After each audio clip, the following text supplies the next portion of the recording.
那今天 Mr. 风又继续跟你们讲今年 SPM 2020要 focus 的题目，而今天 Mr. 风会跟你讲关于到 tingkatan 5的题目，学生要了解 tingkatan 5的 sejarah 在 kertas 2，它总共有6题 ，OK， 学生，那有2题soalan struktur， 有4题是soalan essay 这个部分，那学生特别要注意这个部分。那学生，今天我们讲的是 tema 10，tema 10这边呢有2个 bab， 就是 bab 1跟 bab 2。那今年 Mr. 风特别要强调的就是 focus 在 bab 1，因为去年已经出了 bab 2这个部分，关于到 nationalism， 而今年我们 focus 的就是 imperialism， 尤其是 Thailand。Alright， 那学生，那今年的 bab 特别要 focus 的就是这个部分，而且是第一个。Imperialisme Barat di Asia Tenggara 讲到有5个 faktor，OK？ 那 Imperialisme Barat 为什么葡萄牙、西班牙、荷兰、英国来到了东南亚而占领了 OK？ 印尼啊、菲律宾啊 OK？ 那当然来有这个部分。那下一个就想到 Sistem Birokrasi Thailand。那注意，学生 Sistem Birokrasi 就是当洋人来到了达纳姆莱尤国。占领了达纳姆莱尤国，他们做的 OK， 在政治上的改变。这个时候，学生要了解，总共有5个 faktor 或者5个ciri-ciri 这个部分。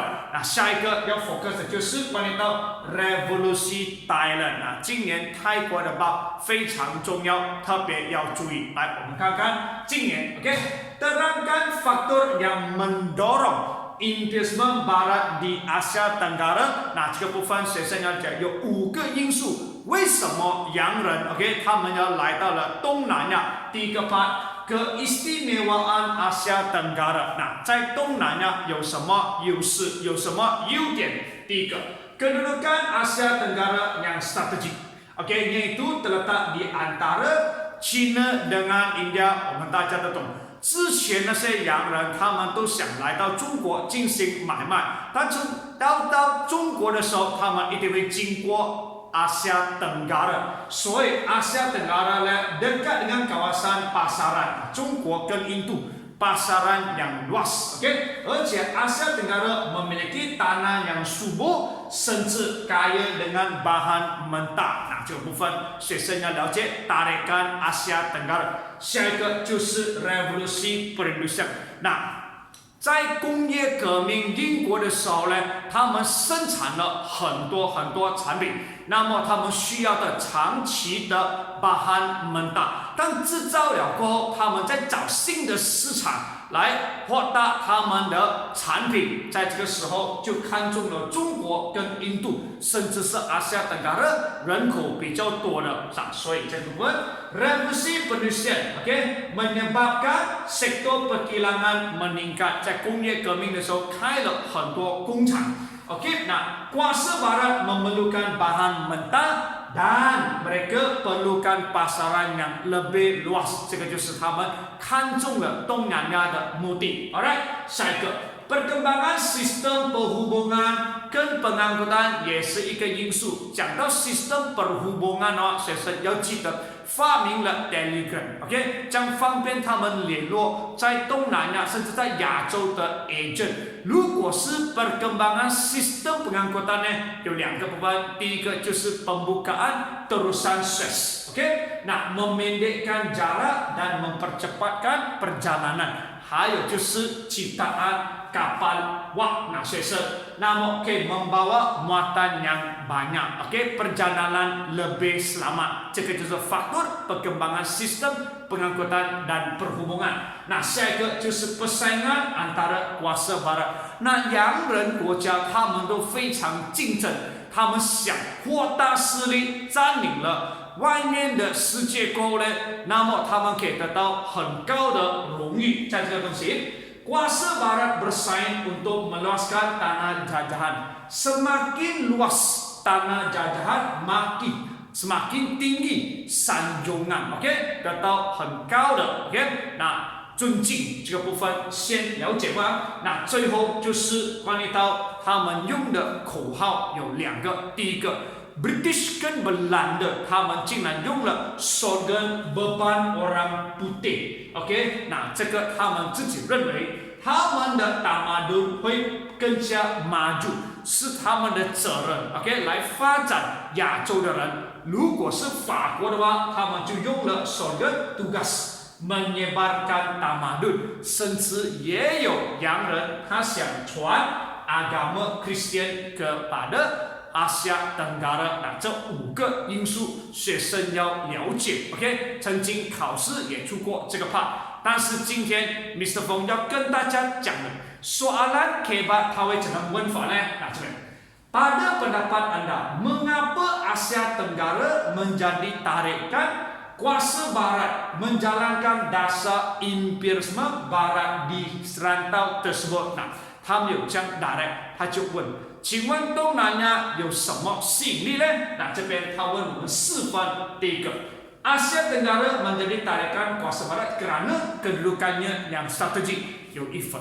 OK， 过后 Asia Tenggara menjadi laluan perdagangan antara Timur dengan Barat， Timur dengan Barat， 甚至你也可以写中国跟印度。Alright， 那 Asia Tenggara menjadi tempat persinggahan perdagangan， 为什么呢？因为东南亚它的地理位置非常的 strategic。OK， 很多那些商船。他们就在 Asia Tenggara 的码头这边逗留着 menunggu tiupan angin monsun。 Alright， 过后 Asia Tenggara dekat dengan kawasan pasaran， okay? yaitu di antara negara China dengan India， 市场非常大的中国跟印度之间的 Asia Tenggara， 这个就是 tarikan utama。 Alright， 那学生除了他这样问，有些时候他也问问看学生关于到5个 faktor 里面其中一个部分，尤其是这样的题目，学生要了解。那 Asia Tenggara juga kaya dengan bahan mentah. Contohnya di timah, okay, emas dan kayu bara. Asia Tenggara mempunyai tanah yang subur sesuai untuk pertanian. Contohnya tanaman getah, lada hitam, cakapan. Alright. Nah, 下一个的 soalan kebat， 比如说 imperialisme Barat di Asia Tenggara bukanlah bertujuan mentamadunkan orang Timur， tetapi mempunyai muslihat tertentu。 那之前我们讲到有5个 faktor imperialisme Barat， 其中一个就是洋人国家，他们用了一个口号。其实这个口号不管是 beban orang putih or tugas mentamadunkan orang Timur， 是洋人的一个 muslihat， 他们的一个阴谋论，根本就没有想过要发展亚洲人。目的什么？那我们去 buktikan， 为什么讲他们是 muslihat 呢？这么问 antara muslihat imperialisme Barat adalah bertujuan meluaskan tanah jajahan. Okay? Bagi menunjukkan kekuasaan dan kekuatan mereka. 那讲是他们要发展东南亚的人，其实他们要掌握经济 ，OK， 甚至是想扩大势力 ，alright。那学生 ，imperialisme Barat juga bertujuan menguasai bahan mentah dan mencari kekayaan di Asia Tenggara， 这些就是他们的 muslihat。OK， contohnya British campur tangan di tanah Melayu untuk menguasai biji timah。还记得吗？英国它 campur tangan 在 Perak， 为什么呢？因为 Perak kaya dengan sumber bahan mentah biji timah， 也是可以放进去的春豆。不只是这样，洋人 ，OK， 他们有 imperialisme Barat juga bertujuan untuk menyebarkan agama Kristian di Asia Tenggara， 没有发展东南亚的人，反而他们来传教，再给春豆。Contohnya Spanyol aktif menyebarkan agama Kristian di Filipina。还记得 ，OK， sistem Encomenda 的那个ketua叫做 Encomendero， 他的tugas mengkristiankan penduduk di Barangay。这个部分你也可以放进去，当这是春豆。这个 part 学生要了解 kebat 的问法。OK， 下一个 ，OK。Imperialisme Barat banyak mendatangkan kesan negatif terhadap masyarakat di Asia Tenggara。我们 list down， OK， 有的什么 implikasi， 甚至他讲 kesan， OK。那在这边 Mr. Fong list down 了几个 Asia Tenggara menjadi tanah jajahan kuasa Barat. Okey, sistem birokrasi Barat diperkenalkan di Asia Tenggara. Okey, 甚至 berakhirlah sistem beraja di Asia Tenggara. 为什么？因为当洋人来到的时候 pentadbiran beraja dihapuskan. 谁代替呢？ Governor General. Alright, next. Okey, nah 甚至 undang-undang Barat dilaksanakan di Asia Tenggara. 还有的就是所有的 kekayaan sumber ekonomi dieksploitasi, dimonopoli, dikuasai oleh kuasa Barat. Nah, 这样的表达方式甚至可以讲是传 agama Kristian. Alright， 学生这个 part 关于到 kesan。OK， 那下一个我们可以看的 OK， 比如说这些问题都带给人民、国家 OK， 那甚至是国皇，它的后果很大。所以我们可以怎么样 mempertahankan 或者是 memelihara kedaulatan. Nah, 这边 Mr. Fong target. OK, apakah langkah yang perlu dilakukan oleh pemimpin negara untuk memastikan kemerdekaan yang kita nikmati terus dipelihara. Nah, 在这个时候，你身为领袖，你的peranan、你的tanggung jawab、你的tugas 是什么 ？Alright， 也是可以这样问。Jelaskan peranan pemimpin dalam mempertahankan kedaulatan negara. 学生要了解。那他问我们6分话，用 fakta huraian contoh influence 的方法写成3段。这边 Mr. Fong 给你简单的 OK idea.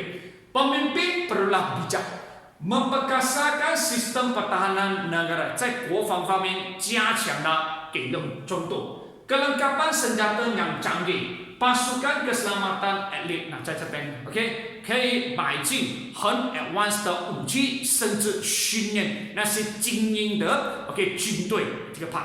第二个 pemimpin menjalin hubungan perlindungan 或者是 hubungan diplomatik， 搞好国际关系、友情关系、贸易关系。那 contohnya menyertai pertubuhan antara bangsa， 我们去 join 国际团体，比如说有 Commonwealth、PBB 的。Right, next. Pemimpin menandatangani perjanjian perdamaian dengan kuasa asing, menunjukkan tanda perubatan dan mementingkan keamanan dunia. Yes， 领袖跟领袖之间，大家一起签和平合约，为了大家的好处，甚至是保证世界安宁。Alright, next.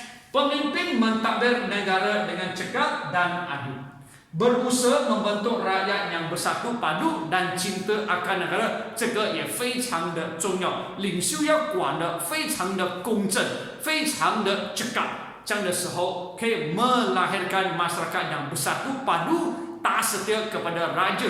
这样的话就不会有内乱，甚至是有冲突。这个部分学生要了解这个 part 啊。那甚至 第二个 part Mr. Fong 也 target 很重要的关于到泰国。今年泰国不管是 peranan Raja Mongkut 或者是 Raja Chulalongkorn 怎么样 memperkenalkan sistem birokrasi Barat， 自己推出 sistem birokrasi Barat， 后果什么？ berjaya mengekalkan kedaulatan Thailand。 学生，我们都了解到 泰国思维在东南亚是没有被任何的瓜斯巴拉占领的，为什么呢？解释这2个国王他的 pentadbiran yang cekap。 第二个 part 就是关于到那 gerakan nasionalisme di Thailand， 关于到 Fimbum Songgap 做了什么usaha OK untuk OK memperkenalkan sistem OK pentadbiran baru， 把 sistem pentadbiran beraja OK hapuskan。 这个 part 也是今年要 focus 的部分，甚至关于到 imperialism 其他的瓜色也有很重要。讲完了 imperialism nationalism tahap 1 tahap 2， 可能考试也会问我们关于到iktibar。 整个 bab 1学生 get 到的 pengajaran message 是什么呢？今年 Mr. Fong 也 focus 这样的题目。Alright， 我们在下一个影片再见。Bye。